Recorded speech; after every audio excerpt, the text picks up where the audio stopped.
ನಮಸ್ಕಾರ ಎಲ್ಲರಿಗೂ. ನಮ್ಮ ಯೂಟ್ಯೂಬ್ ಚಾನಲ್ ಕಲಾತ್ಮಕ ಚಿತ್ರಣಕ್ಕೆ ನಿಮಗೆಲ್ಲರಿಗೂ ಸ್ವಾಗತ. ಇವತ್ತು ನಾವು ಮಾತಾಡ್ತಿರೋ ವಿಷಯ ಬೆಳಕಿನ ಹಬ್ಬ, ಸಂತೋಷದ ಹಬ್ಬ ದೀಪಾವಳಿಯ ಬಗ್ಗೆ. ಕೇವಲ ಪಟಾಕಿಗಳ ಬಣ್ಣ ಮತ್ತು ಬೆಳಕಿನ ಕುರಿತು ಮಾತ್ರ ಅಲ್ಲ, ಸುರಕ್ಷಿತ, ಪರಿಸರ ಸ್ನೇಹಿ ಮತ್ತು ನಿಯಮಬದ್ಧ ದೀಪಾವಳಿ ಹೇಗೆ ಆಚರಿಸಬೇಕು ಎಂಬುದರ ಸಂಪೂರ್ಣ ಮಾರ್ಗದರ್ಶನವನ್ನು ತಿಳ್ಕೊಳ್ಳೋಣ.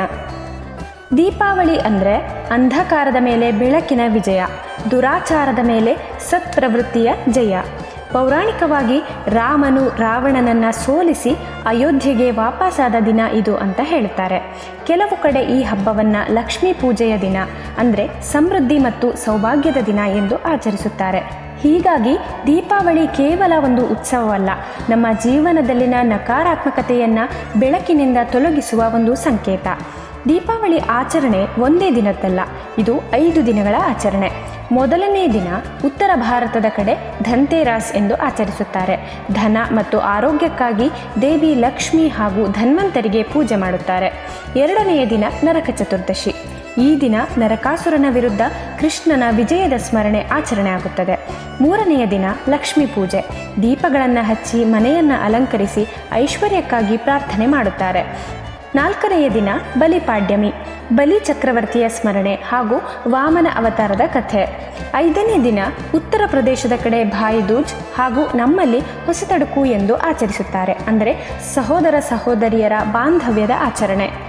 ಭಾರತದ ವಿವಿಧ ರಾಜ್ಯಗಳಂತೆ ಕರ್ನಾಟಕ ಸರ್ಕಾರವು ದೀಪಾವಳಿಯ ಸಮಯದಲ್ಲಿ ಕೆಲವು ಸುರಕ್ಷತಾ ನಿಯಮಗಳನ್ನು ಪ್ರಕಟಿಸುತ್ತದೆ. ಇದು ಎಲ್ಲರಿಗೂ ಕಡ್ಡಾಯವಾಗಿ ಪಾಲಿಸಬೇಕಾದಂಥದ್ದು. ಮೊದಲನೆಯದಾಗಿ ಪಟಾಕಿಯ ಸಮಯ ನಿಯಂತ್ರಣ. ರಾತ್ರಿ 8ರಿಂದ 10 ಗಂಟೆಯೊಳಗೆ ಮಾತ್ರ ಪಟಾಕಿ ಹೊಡೆಯಲು ಅನುಮತಿ ನೀಡಲಾಗಿದೆ. ಯಾವುದೇ ರೀತಿಯ ಉಲ್ಲಂಘನೆ ಮಾಡಿದರೆ ದಂಡ ಸಾಧ್ಯತೆ ಇದೆ. ಹಸಿರು ಪಟಾಕಿಗಳ ಬಳಕೆ ಮಾಡಬೇಕು. ಕೇವಲ ಪರಿಸರ ಸ್ನೇಹಿ, ಕಡಿಮೆ ಹೊಗೆ ಮತ್ತು ಕಡಿಮೆ ಶಬ್ದದ ಪಟಾಕಿಗಳನ್ನು ಮಾತ್ರ ಬಳಸಬೇಕು. ಗ್ರೀನ್ ಕ್ರ್ಯಾಕರ್ಸ್ ಎಂದು ಗುರುತಿಸಲಾದ ಪ್ಯಾಕೇಜ್ಗಳನ್ನು ಮಾತ್ರ ಖರೀದಿಸಬೇಕು. ಇನ್ನೊಂದು ಮಾಲಿನ್ಯ ನಿಯಂತ್ರಣ. ಬ್ಲಾಸ್ಟಿಂಗ್ ಪಟಾಕಿಗಳನ್ನು ಮುಚ್ಚಿದ ಜಾಗದಲ್ಲಿ ಹೊಡೆಯಬಾರದು. ಪ್ಲಾಸ್ಟಿಕ್ ಕಸ, ಕಾಗದದ ಕವರ್ಗಳು ರಸ್ತೆಯಲ್ಲಿ ಬಿಸಾಡಬಾರದು. ಸ್ಥಳೀಯ ನಗರಸಭೆ ಅಥವಾ ಪಂಚಾಯಿತಿ ಸೂಚನೆಗಳ ಪ್ರಕಾರ ಪಟಾಕಿ ಕಸದ ಸಂಗ್ರಹಣೆ ಮಾಡಬೇಕು. ಮಕ್ಕಳು ಪಟಾಕಿ ಹೊಡೆಯುವಾಗ ಹಿರಿಯರ ಮೇಲ್ವಿಚಾರಣೆ ಇರಲೇಬೇಕು. ಕೈಯಲ್ಲಿ ಪಟಾಕಿ ಹಿಡಿದು ವಿಡಿಯೋ ಅಥವಾ ಫೋಟೋ ತೆಗೆದುಕೊಳ್ಬಾರದು, ಇದು ಅತ್ಯಂತ ಅಪಾಯಕಾರಿ. ನೀರು ಮತ್ತು ಸಣ್ಣ ಫಸ್ಟ್ ಏಡ್ ಕಿಟ್ಟನ್ನು ಹತ್ತಿರದಲ್ಲಿ ಇಟ್ಟುಕೊಳ್ಳಿ.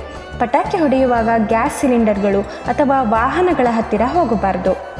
ಸಿಂಥೆಟಿಕ್ ಬಟ್ಟೆಗಳನ್ನು ಧರಿಸಿಕೊಳ್ಬಾರ್ದು, ಯಾಕೆಂದರೆ ಬಟ್ಟೆ ಸುಟ್ಟರೆ ಅಪಾಯ ಆಗುತ್ತದೆ. ಶಬ್ದದ ಹಾನಿಯಿಂದ ಪ್ರಾಣಿಗಳು ಮತ್ತು ವೃದ್ಧರು ತೊಂದರೆ ಅನುಭವಿಸ್ತಾರೆ. ಸಾಧ್ಯ ಆದಷ್ಟು ಕಡಿಮೆ ಶಬ್ದದ ಪಟಾಕಿಗಳನ್ನು ಆರಿಸಿಕೊಳ್ಬೇಕು. ಪ್ರಾಣಿಗಳು ಇಲ್ಲದಂತಹ ಜಾಗ ನೋಡಿ ಪಟಾಕಿ ಹೊಡೆಯಬೇಕು. ಬಣ್ಣದ ದೀಪಗಳ ಬದಲು ಮಣ್ಣಿನ ದೀಪಗಳಿಂದ ಮನೆಯನ್ನು ಅಲಂಕರಿಸಿ. ಸ್ಥಳೀಯರಿಂದ ತಯಾರಾದ ದೀಪಗಳು, ಹಸ್ತಪ್ರತಿಗಳನ್ನು ಖರೀದಿಸಬಹುದು. ಇನ್ನು ಪ್ಲಾಸ್ಟಿಕ್ ರಹಿತ ಅಲಂಕಾರ ಮಾಡಬಹುದು. ಹೂವು, ಎಲೆ ಮತ್ತು ಹಳೆಯ ವಸ್ತುಗಳಿಂದ ಅಲಂಕಾರ ಮಾಡಬಹುದು. ಕರ್ಪೂರ, ತುಳಸಿ, ನಿಂಬೆಹಣ್ಣು, ತೊಗಟೆ ಮುಂತಾದವುಗಳನ್ನು ಸೇರಿಸಿ ದೀಪ ಹಚ್ಚಿದರೆ ವಾತಾವರಣವು ಶುದ್ಧಿಯಾಗುತ್ತೆ. ಪ್ಲಾಸ್ಟಿಕ್ ಪ್ಲೇಟ್ಗಳನ್ನು ತಪ್ಪಿಸಿ ಅಡಿಕೆ, ಹಾಳೆಯ ತಟ್ಟೆ ಅಥವಾ ಬಾಳೆ ಎಲೆಯನ್ನು ಉಪಯೋಗಿಸಿ ಪ್ರಕೃತಿಯೊಂದಿಗೆ ಹಬ್ಬವನ್ನು ಆಚರಿಸಿ. ಪ್ರಮುಖ ನಗರಗಳಲ್ಲಿ ದೀಪಾವಳಿ ಸಮಯದಲ್ಲಿ ಟ್ರಾಫಿಕ್ ನಿಯಂತ್ರಣ ಇರುತ್ತೆ. ವಾಹನ ಚಾಲನೆ ಇರುವ ಜಾಗಗಳಲ್ಲಿ ಪಟಾಕಿ ಹೊಡೆಯೋದನ್ನು ತಪ್ಪಿಸಬೇಕು. ಪೊಲೀಸರು ಪ್ರಕಟಿಸುವ ಟ್ರಾಫಿಕ್ ನಿಯಮಗಳನ್ನು ಟಿವಿ ಅಥವಾ ಸಾಮಾಜಿಕ ಜಾಲತಾಣಗಳ ಮೂಲಕ ತಿಳಿದುಕೊಳ್ಳಿ. ಹತ್ತಿರ ಇರುವ ಬಡ ಮಕ್ಕಳಿಗೂ ಬೆಳಕಿನ ಹಬ್ಬದ ಸಿಹಿತನವನ್ನು ಹಂಚಿಕೊಳ್ಳಿ. ಪಟಾಕಿಯ ಬದಲು ದೀಪಗಳನ್ನು ಹಂಚುವ ಸಂಪ್ರದಾಯದತ್ತ ಮರಳಿ ಹೋಗೋಣ. ಸಾಮಾಜಿಕ ಮಾಧ್ಯಮಗಳಲ್ಲಿ ಸುರಕ್ಷತೆಯ ಸಂದೇಶಗಳನ್ನು ಹರಡಿ. ಸೈಲೆಂಟ್ ಝೋನ್ ಪ್ರದೇಶಗಳಲ್ಲಿ ಪಟಾಕಿಯನ್ನು ಹೊಡೆಯಬಾರದು, ಅಂದರೆ ಆಸ್ಪತ್ರೆ, ಶಾಲೆ, ದೇವಾಲಯದ ಹತ್ತಿರ ಶಬ್ದ ನಿಯಂತ್ರಣ ಅಗತ್ಯ. ದೀಪಾವಳಿ ಹಬ್ಬದ ಅರ್ಥ ಬೆಳಕು, ಅಂತರಂಗದ ಬೆಳಕು ಕೂಡ. ಹಾಗಾಗಿ ಹೃದಯದಲ್ಲಿ ಪ್ರೀತಿ, ಮನಸ್ಸಲ್ಲಿ ಸಂತೋಷ, ಪರಿಸರದಲ್ಲಿ ಶುದ್ಧತೆ ಇರಲಿ. ಸರ್ಕಾರದ ನಿಯಮಗಳನ್ನು ಪಾಲಿಸೋಣ. ನಮ್ಮೆಲ್ಲರ ಸುರಕ್ಷತೆ ಮತ್ತು ಸಂತೋಷಕ್ಕಾಗಿ ಸುರಕ್ಷಿತ ಮತ್ತು ಪರಿಸರ ಸ್ನೇಹಿ ದೀಪಾವಳಿಯನ್ನು ಆಚರಿಸೋಣ. ಇದು ನಮ್ಮೆಲ್ಲರ ಹೊಣೆಗಾರಿಕೆ. ಮುಂದಿನ ವಿಡಿಯೋದಲ್ಲಿ ಇನ್ನೂ ಹಲವು ಉಪಯುಕ್ತ ಮಾಹಿತಿಯೊಂದಿಗೆ ನಿಮ್ಮ ಮುಂದೆ ಬರುತ್ತೇವೆ. ಅಲ್ಲಿಯವರೆಗೂ ನೀವಿನ್ನೂ ನಮ್ಮ ಚಾನೆಲ್ನ ಸಬ್ಸ್ಕ್ರೈಬ್ ಮಾಡಿಲ್ಲ ಅಂದರೆ ಈ ಕೂಡಲೇ ಸಬ್ಸ್ಕ್ರೈಬ್ ಮಾಡಿ ಹಾಗೂ ಹೆಚ್ಚು ಜನರಿಗೆ ಶೇರ್ ಮಾಡಿ. ಧನ್ಯವಾದಗಳು.